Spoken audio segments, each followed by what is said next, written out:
Welcome to Anxiety Twins. My name is Lee Shulman. I'm Andrea Menchaca. And please like and subscribe. And so we are going to jump right in. The last thing that happened was you won Willamette Weekly's Funniest Person. That was the last thing we talked about. And how was the show? It was a good show. It was 700 people. I headlined.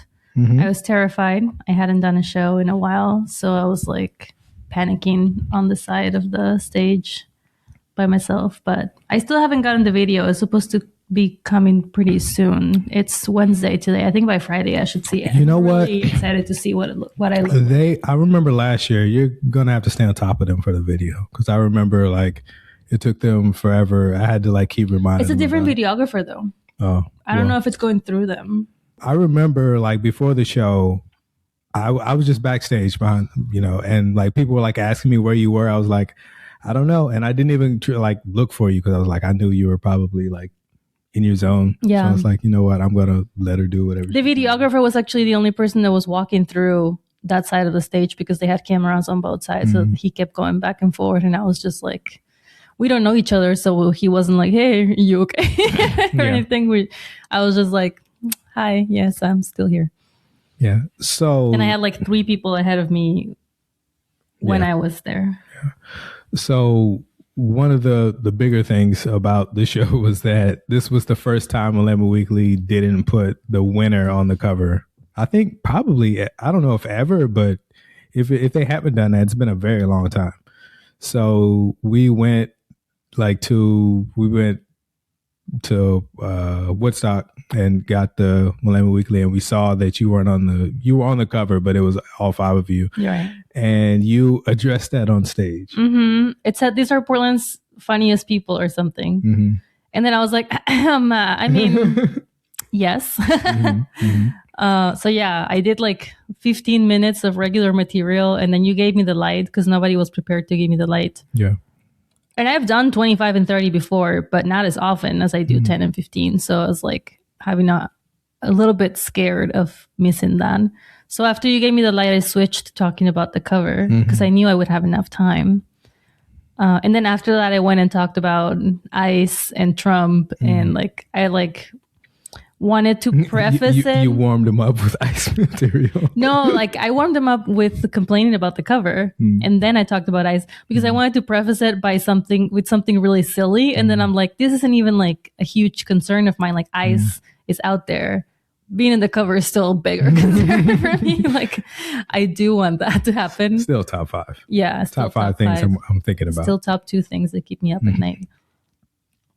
But overall, do you feel good about it? Yeah, it's a good show. Yeah. I mean, being recognized definitely like helped my self-esteem in comedy because every other month I want to quit. And now I'm like, I feel like I can make it through the year feeling like I got you got a few more months. You usually quit every month. Yeah. Now it's going to be every other month. Yeah, I'm going to have a few more solid months before by April I'd be like, what am I even? What is the point of all this? Why are we still doing this? Yeah.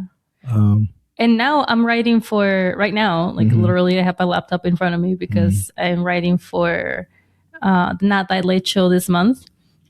Last month, Not That Late Show, I'm the foreign press correspondent. Yeah. And that's my title. I should know it. I always struggle. And I really like leaned into Trump and ICE and just like serious political things. And it went well. It was less than 5 minutes. I said I would do 5 minutes and it was maybe like 4. Like it wasn't full 5. I don't even know because they were recording, but I need to ask about that video actually. But I also brought my daughter and there was like a lot of other stuff going on. I talked about it at Stretch yesterday. There was 2 sets of giant fake boobs that somebody was going to wear for a skit later on. We didn't stay that long, not because I didn't want her to see the sketch, but because it was late. Yeah, it was like dinner in bed. Yeah. But when we got there, she was like, "Ooh, you can buy boobs." Like, because remember, she said she wanted boobs for Christmas. So that was like, it's a possibility. And then this month, she saw that I'm going to be on it again this week. And she was like, can I go again? Where did you meet the person who had the fake boobs? Like, she's just like really interested. She wants to go there. Now that like, show only means boobs. That's I was like, first of all, I don't know that person. They just happen to be there, and you can't go this time. You're like, have other things going on. But this time I'm gonna only talk about the Olympics. Okay. So I'm talking about that couple that didn't win gold, the American couple. Mm-hmm. I've been just rewatching that video over and over because I'm trying to clip the right part. But have you seen about it?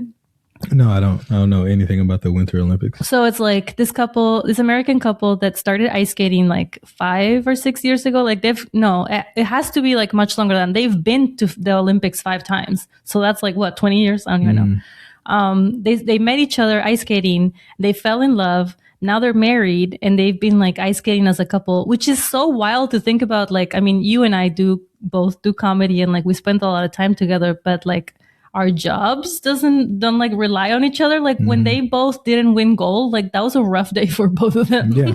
Nobody was like, oh, I'll help you out today. No, they're like both bummed. Yeah.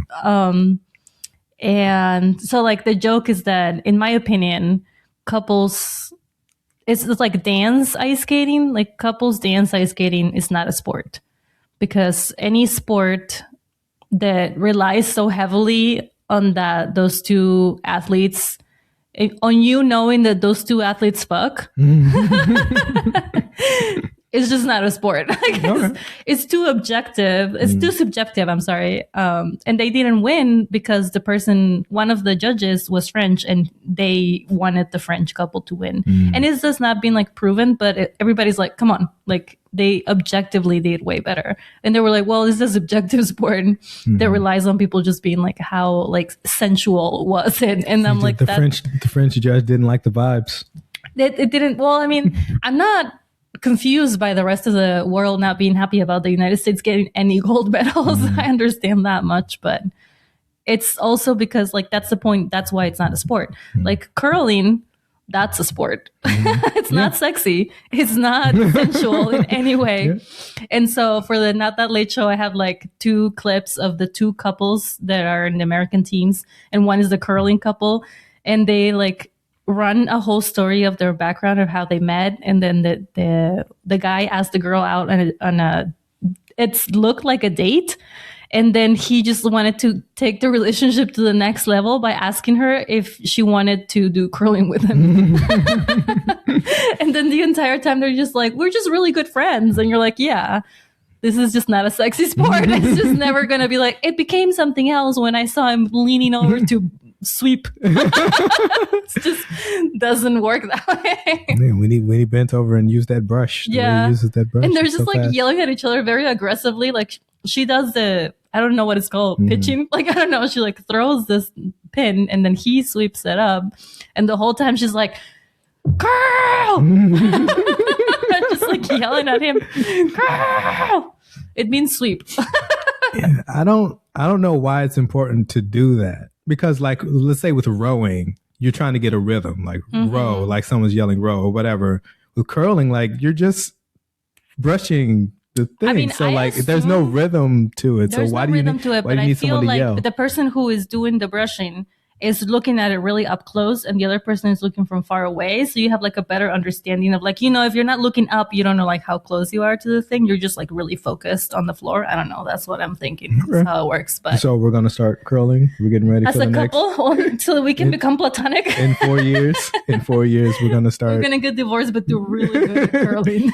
Going to the Olympics. Nice. This like conscious uncoupling through curling is going to be like a thing. It's like a new kind of therapy. Curling just became more important to us. We understood that curling was where we needed to be in our relationship. We need to take a step back and start curling. Yeah. And curl forward. Take a step back and curl forward. Curl forward. And then maybe someday I'll understand what curling means because I only use it when it goes to my hair. Like no other reason. And then the other thing that I'm going to bring up on the show is that I'm just going to be like, sports should not be sexy. And then like bring up the heated rivalry. Like, oops. I mean, that is a sport. Hockey is objectively a sport, but also sexy, I guess. Yeah. I don't. Only because of heavily edited footage.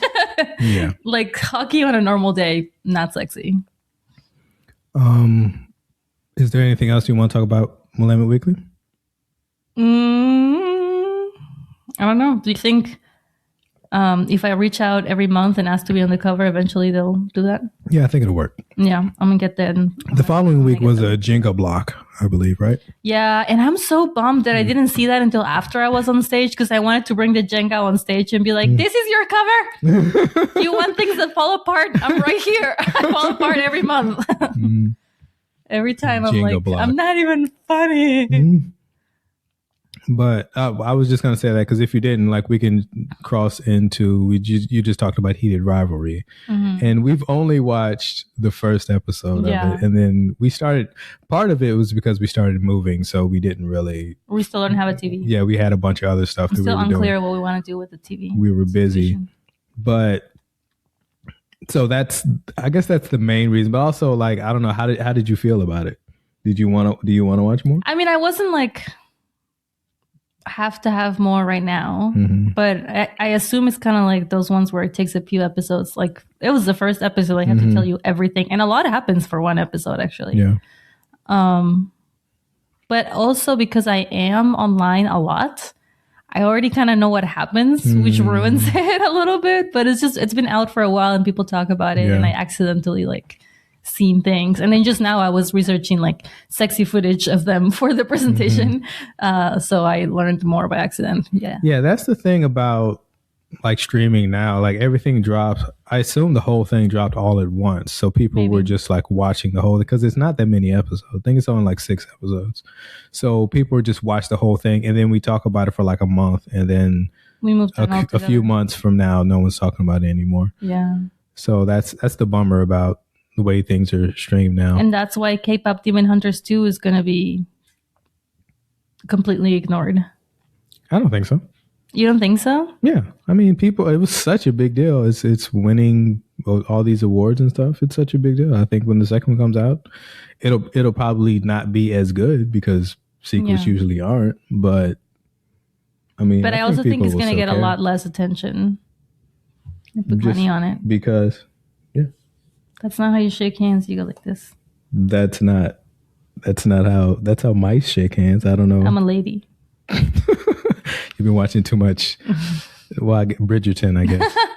Watching too much. Is that how they shake hands? I need the last 4 episodes of Bridgerton. Has that not came out yet? No.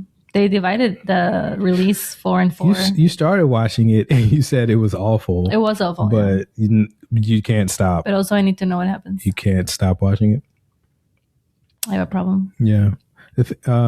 Back to Heated Rivalry. Like, I thought I watched it, and it's exactly, like, I don't know, you kind of know where it's going, but the way people talk, it seems like you get to, there's more inner working. So I just want to see it. Like, a lot of people will talk, the way people talk about it, it's mostly women. They're like, this is a great, sexy, TV show. We love it. But then you get to see men being intimate with each other, which is also sweet. And that's the part that they say that they love the most, because it's a part that you don't normally get to see. So I guess that's why it's a great show. But I don't know. I guess we'll find out eventually. Yeah, just because it's like an actual love story and they're not being cynical about it the whole time, at least. Yeah. I've had... Maybe the books are better. Maybe. I've had... my month started out not that busy, but then I ended up doing... I got to feature for Nick Thune, which is really cool because, like, I actually know who Nick Thune is. And he's a person that I like. In the 2010s, he was one of the like up and coming comics. So I actually like. It's good to feature for somebody that you actually know who they are. Yeah, that's nice. Every other time I featured at Helium, it's usually a comic that I've didn't know, or it's been like a one-off show or something like that. So I did 3 shows with Nick Thune. It was really fun. It was his crowds are nice. I think most of the people came because a few months ago he featured for Nate Bargatze at the Moda Theater. That's huge. Yeah, so he did that, and most of the people that came to the show saw him there, so they were like, oh, they wanted to come see him also. So like it's crazy because I think he said he only did like 8 minutes up top. Yeah. So like in 8 minutes, he got, and all the shows. Which is probably easier than if he had done more time. Yeah. You have time to lose them. Yeah, you can lose them really easy. But in, 8 minutes, he got 3 sold out shows like months later, which is like, man, just how much just doing that can do for your career. But he's known Nate for a long time. At least that's what he said. So that's how he ended up on the show. But like, that's just really cool just to be able to like. And then also after that, he went on a Nate Bargatze cruise to Mexico. I think it was from Florida to Mexico. An actual cruise? Yeah, he has his own cruise. He has his own cruise? Yeah.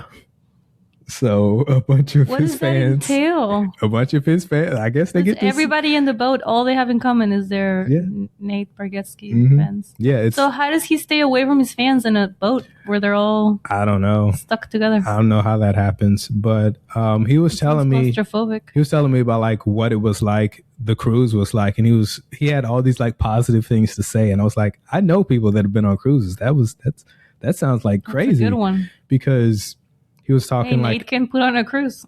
Yeah. Because at first I didn't know he was talking about Nate Bargatze's cruise. I thought he was just said, I was just on a cruise, like, because he said, I was just in New York and I did this cruise and then I came here. So I was like, okay, so what was the cruise like? And most people that I've met are like, when they do cruises, like, okay, you have to do like 2 45-minute shows. They have to be different, one clean, one not clean. And cruises are generally like 2 polar opposites. It's usually like younger people that want to party or older people that are in retirement or headed towards retirement. That don't want to take more than 10 steps a day. Yeah. So it's usually like, and generally it's people that are like really conservative or people that are just going to yell during your show the whole time. So it's generally not particularly fun. They pay really well, but it's not really fun. And then like he was like, and Nick was talking about his cruise. And he was like, oh, the people were great. The only thing I didn't like was that, when you're on a cruise, you're with the people all the time. And if you're not that type of person that wants to hang out with your crowd, it's awful. Yeah. But that's me. The show, he only did like, I think he only did 1 show a night. Most cruises that I've heard of, you do 2 shows a night at least. He said he only did like 1 show, maybe like half an hour. And it was just like every crowd was like good. But and then how many he explained days? to me. It was probably just like the week. I don't know. It was probably like a week or something like that. So that means that he is putting on 7 different 30 minutes? They don't have to be different. But is the same? I mean, I guess if it's the same people, only so many people can fit in a room, so it's not all. I guess you can rotate it. I guess necessarily. Maybe you have some psychos who are just watching the same show every night. They don't care. Maybe, but also like there are other. I assume there are other. I mean, obviously Nate is there, but I assume there are other comics there, and you can choose to not go to the show and do something else. There's other things to do, so I don't think you don't want to miss out on crab night. Yeah. So he was just talking like it's just a great show, and I was like, really? That's really weird. I never. And then he said, oh, it was. Then he said it was Nate. So I was like, oh, because everybody there is a comedy fan. Like most people, most cruises, they aren't comedy fans. It's just an extra thing. Yeah, it's just another thing to do in between eating at the buffet. Right. That's really all I can think about when I think about a cruise. Is like the food. It's just an extra thing to do. How do they get so much food in a small boat like that? Yeah. So I have so many questions about boats. Next time we need to have a boat expert as a guest. Okay. We just got mail, by the way. Our first guest is going to be a boat expert. Yeah. Oh, I thought you were saying a boatist. A boatist. It's not a boatist. Should we call the mailman in? Is that what you were about to say? Yeah. Well, I was saying we just got mail. We should have a section where we like open our mail. That'd be exciting. It's like Blue's Clues. Dun, dun, dun, dun. We just got mail. I'm currently drinking. You don't know that show, do you? Blue's Clues? I mean, I know what it is. I'm currently getting a spam call. Who's calling you? Speaking of mail. Who is she? What she want? And I'm drinking a mimosa right now. Fancy. That's right. It was really weird. I had he had a show on Wednesday and then no show on Thursday because he did a show in Eugene, and then 2 shows on Friday. So it was weird that they skipped a day over. It was interesting. But the Friday shows were really fun. Like the Wednesday shows, they were a little tight because it was a Wednesday show. and it was a little like 7:00 on a Wednesday. The type of person that comes to that show is probably not going to be the most fun, exciting people. But the Friday shows were really fun. And all you got to headline Doe on Thursday since you were free. I headlined, because I didn't have that show. I headlined Doe. Maybe November of last year, and there was about 7 people there. And this time there was 8. So, it's an improvement. Maybe next year there'll be 9. Yeah. Or 10. Ooh. Yeah. So go crazy, double digits. It's crazy. Like that show used to be the show to get on. Like I know a lot of people when I first, started doing comedy in Portland, like that was the show that was their goal. On. But like it is definitely gone downhill. Nick had a show in Eugene on Thursday, which I guess maybe that's why he couldn't do another Helium show. But he did a show at Olsen at a comedy club called Olsen's Run. Mm-hmm. And I've heard a lot of good stuff about it. People say that it's a great club. We still haven't been. I haven't been. We haven't been. And someone gave me the guy who owns it, his name, his Instagram handle and everything. It said, you should contact him. But for whatever reason, I never did. And Nick said he was just there. He was like, yeah, you should try it out. Like he said that he told the owner about me. I don't know if that means anything, but he said he did. Wait, he said you should try what? Trying to get to Olsen's Run, the comedy club. And do what? Like do a show. Like a full show? At least feature. Yeah. Feature or, I could ask him. You can just come out of nowhere and be like, can I have... Yeah, I'm sure they have. Show? I'm sure they have other... like showcase shows and stuff like that, but to feature, or whatever, they can possibly have a huge comedy scene in Eugene just because it's the tiny town. So I'm sure if you reach, and also we know the comics in Eugene. We do. We know some of the comics in Eugene, and not a whole lot. Oh, that are great. Okay. Yeah. I said it. That's right. It. Well, did you? It's a little mumbly there in the middle. So I have his information, and then I set up this email to I took 30 minutes writing out an email, being look at you not using AI. Yeah, and I sent it to him, and he's one of those people that he doesn't receive all of his DMs, obviously, because he's the owner and he probably gets 1 million of them a day. So I just sent it and I was like, oh, well, maybe that's why I didn't send it the first time. So I just sent it and he probably will never see it. So, I don't think I've never gotten a booking at a comedy club just from emailing or messaging someone. That's never happened. We should just drive down there and kick some doors down. You have to either meet someone or you have to meet someone that's actually putting on the show, like the producer of the show, whoever it is. If you can talk to that person, whatever the show is, and they can get you on the show, that's usually the only way it ever works. This is the section of the show that we call Lee's Tips. Working it out. I didn't, so I'm probably not going to be in Olsen's Run, even though I am doing a show at Lexi's Comedy Club.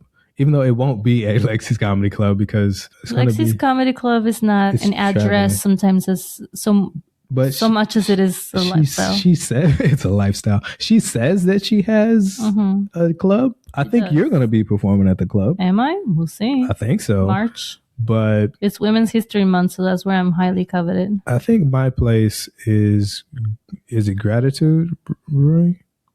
I can't remember where it is.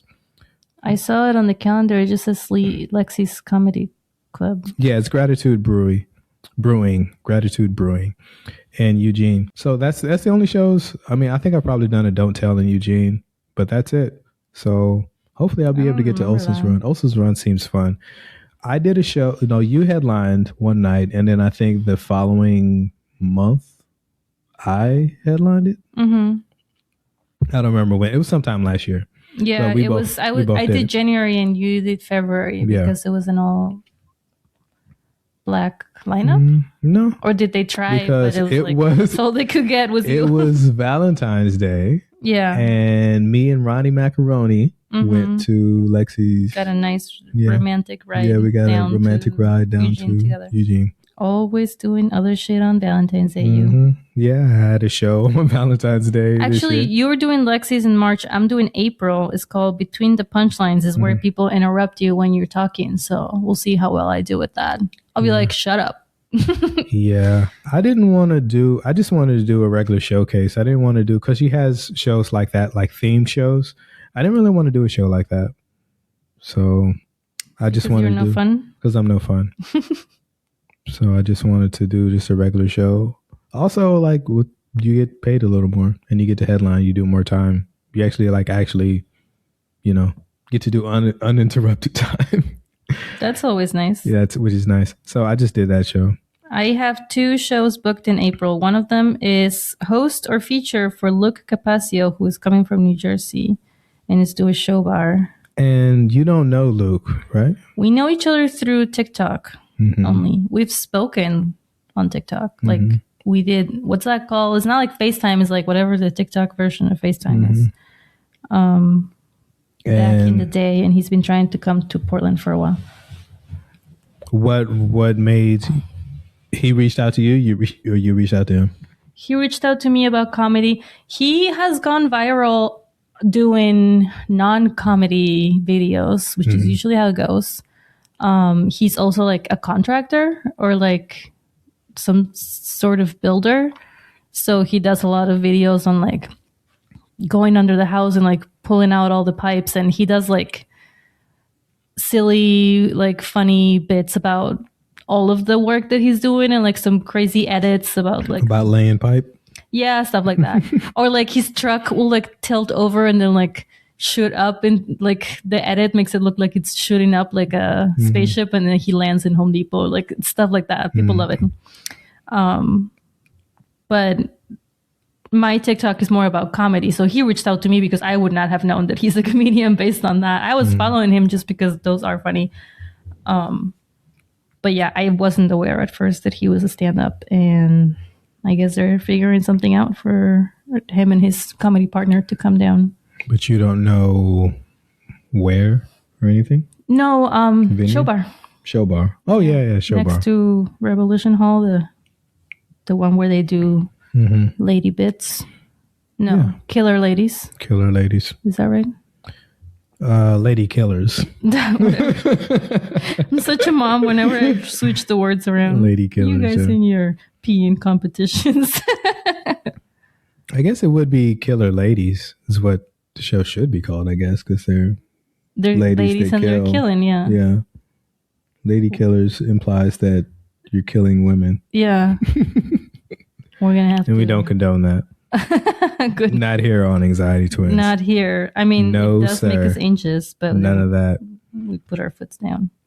Little footsicles. Are you ready for your show in March? Which one? 21st. March 21st at Milagro. Oh, my special? Nope, I am not ready for that. I need to go through all my jokes and then organize my thoughts. I've been busy moving. I don't know if you know about this. Yeah. Why can I never remember this guy's name again? Tell me his name again. The other Funniest Five winner. Jordan Castner? Jordan Castner. I'm a huge fan. I just can never remember his fucking name. After the Funniest Five show at Rev Hall, he was like, where are you at with writing your special? And I was like, this far? Like the 30 minutes that you just saw, that's what I got. I'm supposed to do an hour. I don't know. I'm not holding myself up to an hour. I may do less. I don't know. It's just about getting it recorded and moving on. Yeah. We'll see. Yeah. I'm nervous about it for sure. Yeah, I was just like looking over his stuff because I'm going to be doing the Showcase Showdown in McMinimansville, McMinnville, at a McMinimans in McMinnville. Yeah, they should not be allowed to have McMinimans in McMinnville. This Saturday, and I was just like going over what I wanted to do because it's a competition where they get, is it 4 or 5? It's 4 comics. and he just wants to get 4 comics and they just compete, and whoever wins gets moved on to the next round. And you won yours, like when you did it, you won. Right. First place, baby. Yeah. So this is you were unfazed by that.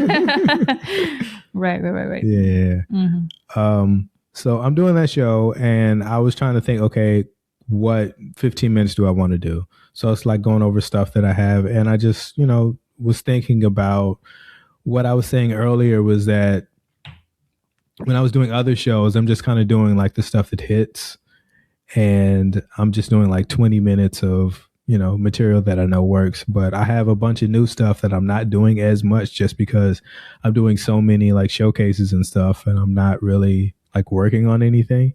So I wanted to like incorporate some new stuff. So when I started doing that, I realized like how much stuff that I have written. Like in the past 6 months, I've probably written like maybe 15 minutes. And then since my special, I've probably, there's at least 30, probably more. Mm-hmm. And then there's stuff on the Bad at Math special that I didn't use because I only did 30 minutes. So I'm like, if I, got all that together, I wanted to try to like do some type of, I don't want to call it a special. I want to do something at maybe the Neon Room in Helium. Do more time. Yeah. And just like have my own show and just do an hour just to do, cause it's fun to do comedy in front of people that actually came to see you. Mm-hmm. And instead of like constantly feel like you have, every time you get on stage, you feel like you have to win people over. You have to like do this. And it's more fun to do it in front of people that came to see you. You shouldn't do that all the time because, you'll get lazy. But I don't know. I was just thinking about like all the material that I had. So like you, I was going through my jokes and. You were actually doing it. I'm supposed to. Yeah. Seeing what I actually have. And I'm like, I think, and even, by then I'll definitely like write a little more. So I think probably by this fall, I want to do something maybe in the Neon Room at Helium, maybe do an hour, an evening with Lee H. Stillman. That's what you're going to call it? The Neon Room, yeah. But then it's going to be like... It's going to sound like a talk. Yeah, like the time that we went to see Amy Sedaris, mm-hmm. and you were like, what does that mean, an evening with Amy Sedaris? And then it was an interview. Yeah. It could be so many things. So it's just going to be called Lee H. Stillman, the musical. Except there's no music. But music is subjective. No, it's not. It is. All right. I've always thought your voice is very musical. Oh, very melodic. Would you like to curl with me? Curl. I thought that was a singing reference. Cut to me like yelling at you to sweep. Sweep. It's around the house. But it's funny. So speaking of like a night with Lee H. Stillman, so last night I did the open mic at Helium. Mm-hmm. And so there's this comic that was here. His name is Kev on Stage, and I know who he is from like online and stuff. And he does stuff with another comic named Tony Baker, called the Bald Brothers. Real Tony. Yeah, and like I know who he is, and he's generally like he is Christian. He doesn't like exclusively do like Christian stuff, but like he is like very religious. He does clean material. I don't know if he only does clean material, but that's kind of, that's obviously what he's known for. So he does mostly clean material. He is kind of religious. His stuff is usually like kind of jovial. It's talking about family, it's generally like a fun time when you go see him. And last night, I went to Helium to do the open mic, and he was in the Neon Room, which I thought because he's a bigger name, he would be in the main room, but he was actually in the smaller room. And I go in and he's there talking about he's doing basically a one-man show about his brother who died 4 years ago. So it was good, but I don't think that the people who came to see him were thinking they were going to see that, because I heard some of the people talking as they were walking out, and they were like, "Yeah, that wasn't what I thought it was going to be." You think it should have been called An Evening with Kev on Stage? Maybe if it had been called An Evening with Kev on Stage. I don't know. I don't think in the description online it said anything about what the show was going to be.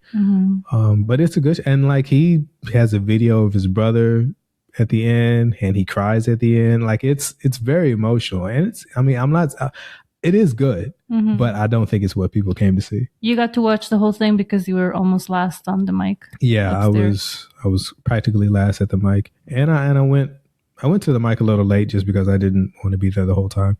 And upstairs in the main room, by the time I got there was maybe 20 people plus like whatever comics were milling around. So like there were maybe 30 people in the room total. By the time I went on stage, most of the comics had left, and there's about 12 people on stage. 12 people like in the crowd. So it wasn't like, by the time it was over, it was kind of sad. It wasn't very, but I did get to figure out some stuff. So that's I guess what mics are for. Yeah. So that's the upside to it. The mic delivered. So I did get to figure out like how I want to do. But usually mics at Helium, or at least maybe not since the Neon Room opened, but they had been almost like showcases that were so good that you didn't even want to try anything new. Yeah, sometimes. Yeah, I remember we used to do it, and it was like I would never do brand new stuff. I would do like stuff that I had been working on for like a few weeks, and then I would do stuff that I kind of knew worked, but it's still pretty new. Even though I'm medicated, my brain still doesn't work that way. I'm just like, why do I want to too late is out? I said it. Yeah. And I was like, it doesn't matter if it's like brand new. I hadn't thought about it, or it's just been like the thing that I've been doing for months. I don't know. I don't have that kind of regime. I think it's because I do think about, I don't know if I should or shouldn't think this way, but I do think about like trying to gain fans every time I'm on stage. Whether it's if it's an open mic where there's a lot of people, like if it's a regular open mic, I don't care. I'm just trying this out and see if this works, and whatever happens, because half the time it's just other comics anyway. But if I'm in a room with a bunch of like paying customers, I feel like I want to, show them that I'm funny. And not just I've seen people go up and they'll just try out like brand new stuff, and they don't really care. They'll treat it just like any other mic. And there's nothing wrong with that. But I always feel like, well, I want to do something, at least let them know that I am good at this. Like I'm not like a brand new person that's doing this. And then maybe like do one or two newer stuff. But if it's just like a regular open mic where there's just, 4 people there, or it's just 20 people, but they're all comics, then I'm just like, all right, whatever, who cares? And I just do whatever. Yeah. I don't have that kind of You just do whatever. plan. You just show up and you're like, all right, I'm doing my best, man. So you don't want to work on new material when you go to an open mic? Yeah. It depends. Sometimes I think I've seen all of my jokes as one big conglomerate from beginning to end.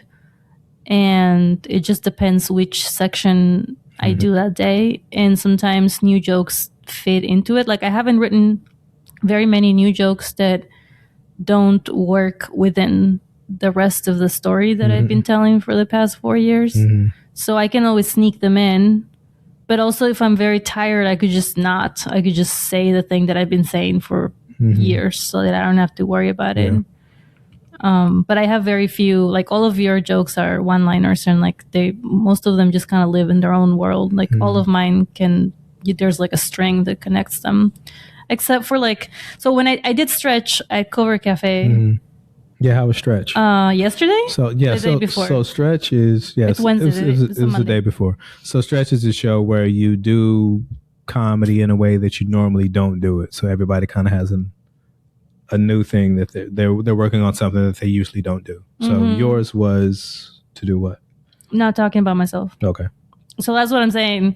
For the past 4 years, I've been telling the story of my life, and it all connects to my point of view and my experience in one way or another. So like to ask myself to not talk about myself because I'm getting sick of listening to my own story is really hard because that's like all I do.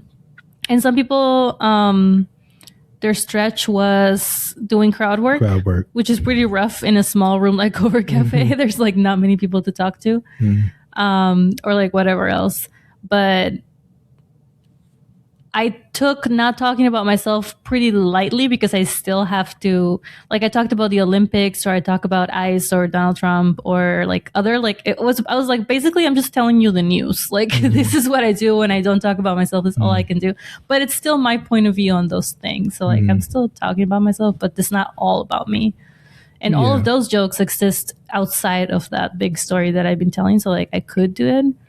Well, I feel like when you say you're talking about yourself, you mean like your personal life. Yeah. So if you're talking about the news, then. Yeah, but it's still always like, I feel like this, that, or the other. Like, just always my point of view. But yeah, I have very few of those jokes. Yeah, I did stretch a long time ago. And my stretch was I wanted to tell a story, because I usually tell like really short jokes. So I wanted to tell a story, and I ended up telling a story, and I use it now. Does it start with 25% of adults? No, I use it now, but it's just like a short joke. It's basically the story of, you just really like those scissors. You're just like cut. yeah. Like even last night, like the new joke that I'm writing now. It's a really long joke. It has like 3 separate parts to it. But I figured out last night the part that I actually believe works. So I'm just going to do like You're just going to cut it? I'm just going to cut it and just do the part that works. Always cutting it. But usually when I write a joke, I write like 4 punchlines to it. Like I write the setup and then like 4 punchlines, and whichever one works, those are the ones that stay. Yeah. And if only one of them works, then... A lot of the times I think the joke is something else, and then it ends up being something that's related, but not exactly. Like the mansplaining joke. I think I told you this already. I don't remember. Did I? Like I tried to do a joke about mansplaining and how people treat other people the way that they want to be treated. So maybe men have been mansplaining for years because really they would like for someone else to explain things to them. And that was what I thought was a joke, and then it evolved into something completely different. Like I don't even say that on stage anymore. Yeah, the story that I told was the story of my brother breaking into our neighbor's house. Right. That's the story. But it ended up just being like the only story I tell is basically my parents breaking my brother out of juvie. That's the only part that I use. That's the only part that I use now, that I currently use. You know what is stuck in my head? What's that? The Little Shop of Horrors song. Yeah, we just watched Little Shop of Horrors. What did? Okay, you can stop.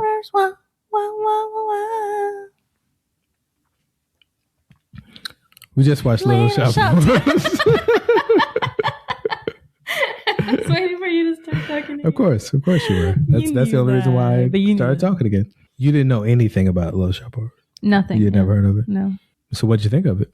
It was good. I mean, it's another one of those, like, it's a fever dream. It was like, when he started feeding it blood, I was like, ugh.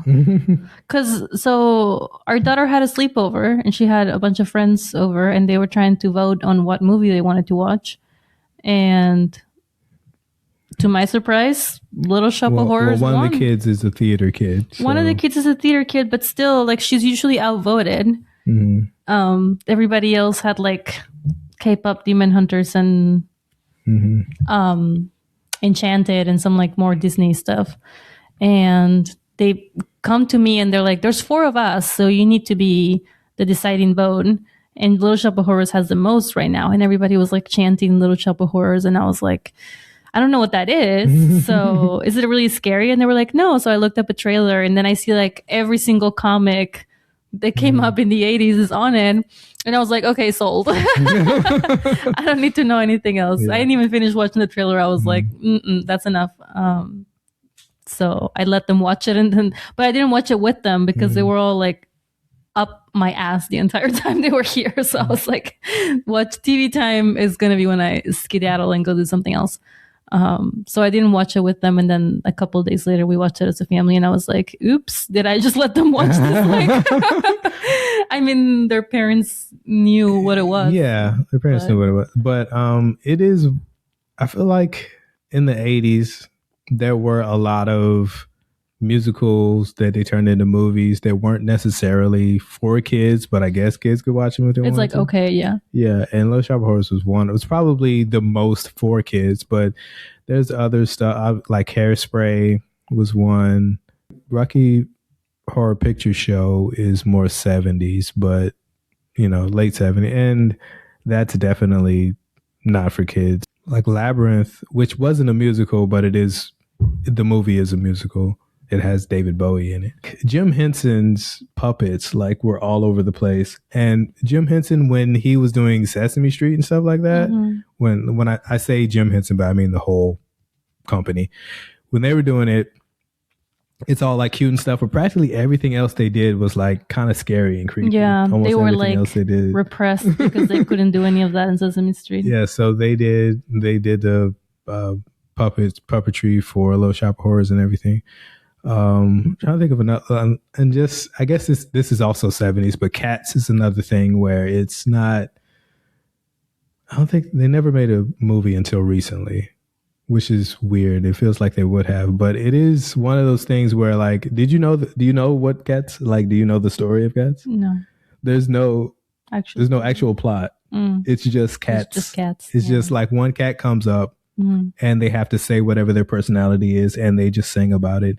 And then another cat comes that's I know Taylor Swift's in the movie, but I haven't seen it. I mean the musical, like the original thing. Like that's all it is. I mean, it's in the title, right? They're like, what? It's not like The Cats or Cats, and it's just Cats Are Us. It's always been insane to me that somebody thought that up, wrote it, put it on. I assume it debuted on Broadway. I don't really know the history of it, but either way, you made it eventually. But and it's still a thing, and all it is just people dressed up as cats singing. There's no plot. It's beautiful. And that is kind of beautiful. Yeah. That we were just had weird things. That's what we were kind of talking about. If it was called Dogs, then maybe they would have to go do something. But because it's cats, it's cats do what they want. Yeah. But that was usually nothing. That was kind of what we were talking about at the brunch about the TV shows and movies and stuff. It was look at you brunching. People were just champagne with fellow parents. Yeah. I'm having mimosa right now. There was just a bunch of weird, in the late 70s, in the 80s, there was just weird kids entertainment and we were Pee-wee's Playhouse. Yeah, which I never knew it was not a parody. It already feels like a parody, the original. Yeah. And it's there's no way that's for kids. Yeah, it's just, and no one really thought twice about it. You look back at it now and wow, that's crazy that kids were watching this and they enjoyed it and stuff like that. But it's gotten so clean that people are reminiscing about SpongeBob, which is just had a movie recently, so it's not even that old. But it's just that SpongeBob versus Bluey, for example, that's day and night. Yeah, and at a certain point, I don't know when it was, but we just were okay, this is for kids and this is what it is, and everything's just going to be completely clean and sanitized. It's not going to have anything weird in it or anything that could possibly be scary or anything, and we just don't make stuff like that anymore. Or for the autistic kids, there's no reference of a reference. It's just a straightforward thing. There isn't a million layers of what's going on. It's literally just dad's on his phone. That's it. There's an episode of Bluey where he just dad's on his phone and he's what? I just want to be on my phone, damn it. And then in the end he learns that playing with your kids is more fun or whatever. When everyone's yay. Of course. The end. I do of all the shows, I do Bluey. I genuinely do think it's a good show. Who? Bluey. I think Bluey is a great show. It is a good show. It's obviously it's unrealistic because they're dogs, but the amount of attention that they pay to these kids all the time, that's anytime a kid wants to play, they're just all in. I'm all right. Well, Blue Heelers are known for being really good parents, so it's actually very realistic. Okay. Well, then never mind. I retract my statement. But also the episodes are the length of an open mic. An open mic set is just 3.5 minutes. So if you can't do something good in 3.5 minutes, then you can't have a movie. 6 seasons in a movie. Well, the Bluey is no, I think it's probably 6 or 7 seasons of Bluey. Yeah, but they're such small episodes.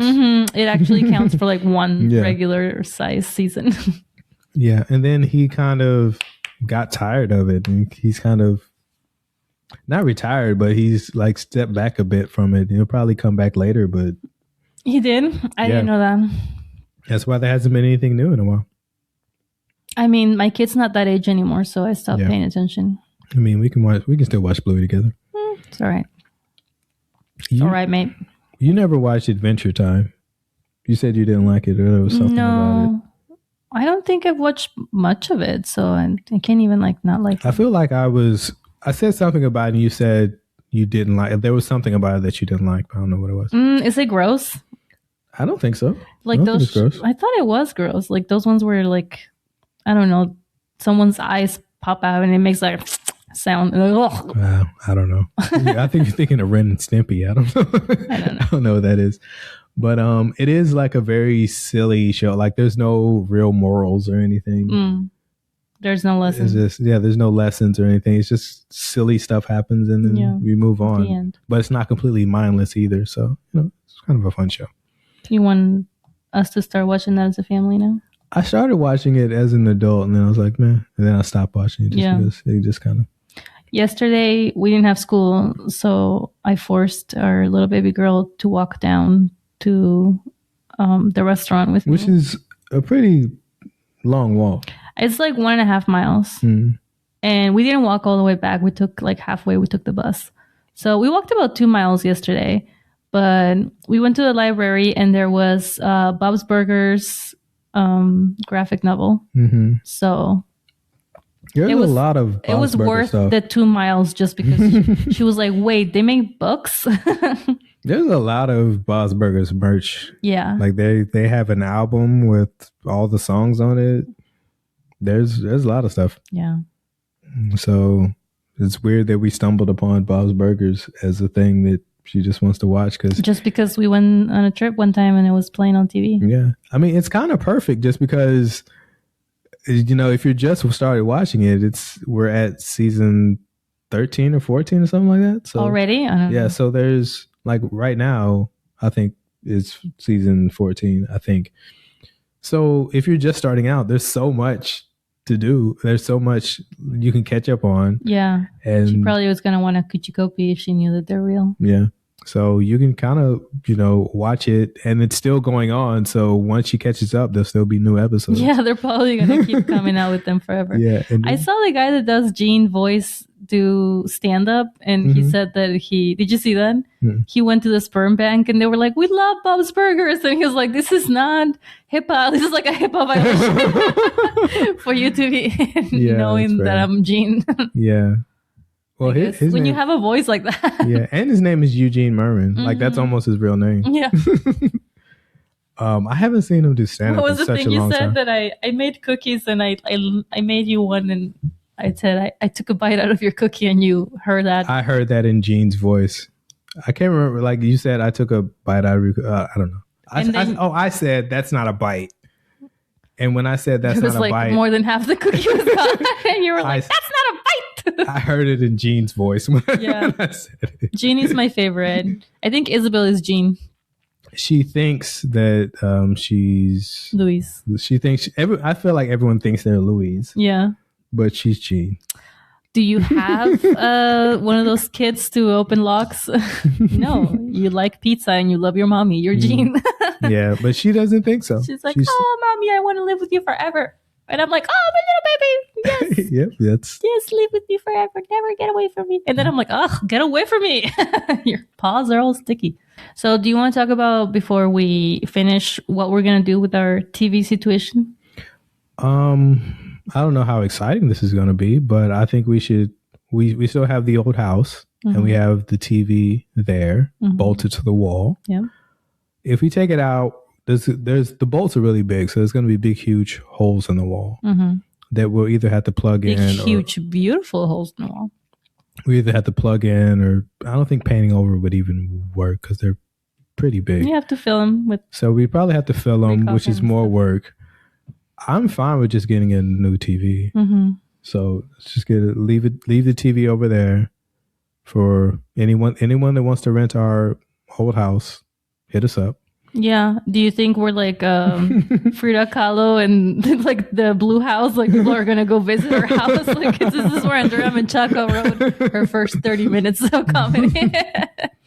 You see these holes here. This is the time that she thought it'd be smart to put a TV on the wall.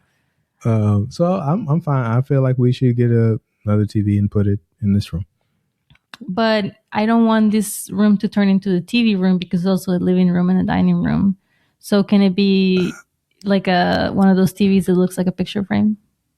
How does that make it not the TV room? Because we can make it look like a picture and be like, oh, it's not here. Oh. It's we're still going to be watching it. Or not like a painting. We're not sitting around looking at paintings like, wow. I do when I get high. It's the only time. This painting looks a lot like Bob's Burgers. They actually sell like AV carts. You can like mount your TV onto the cart and then it like rolls around. Mm-hmm. And it has a little shelf to put your computer or whatever you're plugging it into. Mm-hmm. I don't see anything wrong with having a TV room. Because what happens is when we don't have a single TV, everybody is in their own room looking at their laptop. No, I do know that's a problem. So I don't think that I would rather us sit in one room watching TV. I know, but I just don't want it to become like we're watching TV with every meal and at every hour of the day because it's here, because it's just easy. I don't know. I mean, we can not watch TV anytime. Like it's not. We weren't doing that. I don't think we were like addicted to TV. If you don't let me make this house my own, I'm gonna scream. Well, this is a rental, so you can't make it your own. Yes, I can. It's not your own. Yes, it's not a rent. It's not a rent your own. I'm planting willows. You can't stop me. My name is Lee H. Tillman. I'm Andrea Menchaca. Thank you for listening to Anxiety Twins. You're the best. We'll see you in a week or so. Love you. Bye. Bye.